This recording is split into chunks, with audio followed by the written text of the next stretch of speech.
രാജ്യത്തിൻ്റെ മതനിരപേക്ഷതയും ജനാധിപത്യവും ഒക്കെ തകർക്കാൻ ശ്രമിക്കുന്ന മുന്നമാരെ പാർലമെന്റിനകത്ത് കാണുന്ന മുന്നമാരെ കുറിച്ചാണ് നമ്മളിപ്പോൾ കേട്ട ജോൺ ബ്രിട്ടാസിൻ്റെ ഇന്നത്തെ രാജ്യസഭയിലെ ഉശിരൻ പ്രസംഗത്തിൽ അതിശക്തമായി തന്നെയാണ് നമ്മൾ കേട്ടത്. വഖഫ് നിയമ ഭേദഗതി ബില്ല് രാജ്യസഭയിലേക്ക് എത്തുമ്പോൾ ലോക്സഭയിലെ പോലെ തന്നെ ഇന്ത്യൻ പ്രതിപക്ഷം രാജ്യസഭയിലും അതിശക്തമായി മോദി സർക്കാരിനെതിരെ ഇതിനെതിരെ പോരാടുകയായിരുന്നു.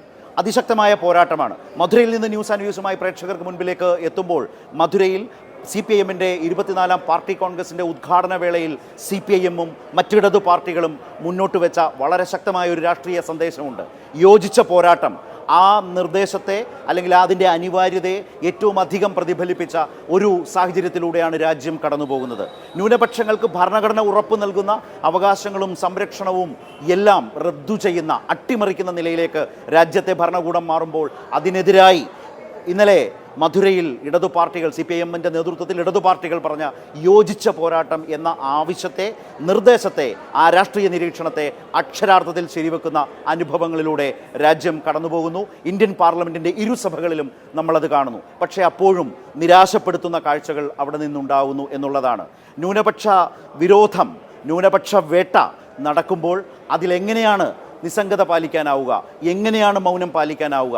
ഇന്ത്യൻ രാഷ്ട്രീയത്തിലെ നിരാശാജനകമായ കാഴ്ചയും ആ അർത്ഥത്തിൽ തന്നെ ഇന്ത്യൻ പാർലമെൻറ്റിൽ നിന്ന് കാണുകയുണ്ടായി. ഇന്ന് ബൃന്ദാകാരാട്ട് പറഞ്ഞതുപോലെ എന്തുകൊണ്ടാണ് പ്രിയങ്ക ഗാന്ധി കോൺഗ്രസ് പാർട്ടിയുടെ വിപ്പ് ലംഘിച്ചും ഒരു നിലപാടെടുത്തത്? അതിന് മറുപടി പറയേണ്ടത് പ്രിയങ്ക തന്നെയാണ്, വയനാട് MP തന്നെയാണ് മറുപടി പറയേണ്ടത്.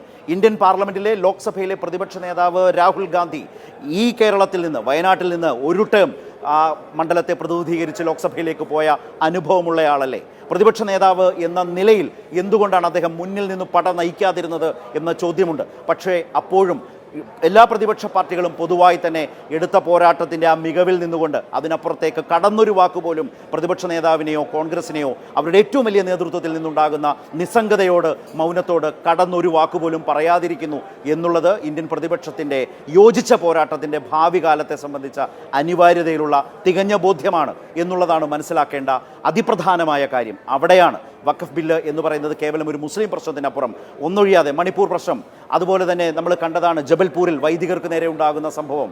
അങ്ങനെ എന്തെല്ലാം ഗ്രഹാം സ്റ്റെയിൻസിനെ ചുട്ടുകൊന്നത് ആരാണ് എന്ന ചോദ്യം നിൽക്കുന്നു. അങ്ങനെ ഇപ്പോഴടക്കം പുതിയ പുതിയ പ്രശ്നങ്ങൾ, ന്യൂനപക്ഷങ്ങൾ, അത് മുസ്ലിം ആകട്ടെ ക്രിസ്ത്യാനി ആകട്ടെ, ഏത് മണിപ്പൂരിൻ്റെ അവസ്ഥയിൽ ഏത് നിലയിലാണ് അതൊരു മുസ്ലിം പ്രശ്നമാകുന്നത്. അങ്ങനെ ന്യൂനപക്ഷങ്ങൾ ഏതുമാകട്ടെ അവർക്കെതിരെ അതിശക്തമായ നിലപാടുകൾ സ്വീകരിക്കുന്ന, വളരെ ആസൂത്രിതമായി നീങ്ങുന്ന ഒരു സർക്കാരിനെതിരെ, ഒരു രാഷ്ട്രീയ സംവിധാനത്തിനെതിരെ, സംഘ് പരിവാർ പ്രത്യയശാസ്ത്രത്തിനെതിരെ യോജിച്ച പോരാട്ടം എന്ന് പറയുന്ന ഒരു ശക്തമായ അനിവാര്യതയാണ് പാർലമെൻറ്റ് ബോധ്യപ്പെടുത്തിക്കൊണ്ടിരിക്കുന്നത്. അവിടെയാണ് ആ പോരാട്ടത്തെക്കുറിച്ച് പറയുമ്പോൾ പോരാടിയവരും പതുങ്ങിയവരും ആരൊക്കെ എന്ന പ്രധാനപ്പെട്ട ചോദ്യമാണ് ഇന്ന് ന്യൂസ് ആൻഡ് വ്യൂസിൽ ഉയരുന്നത്.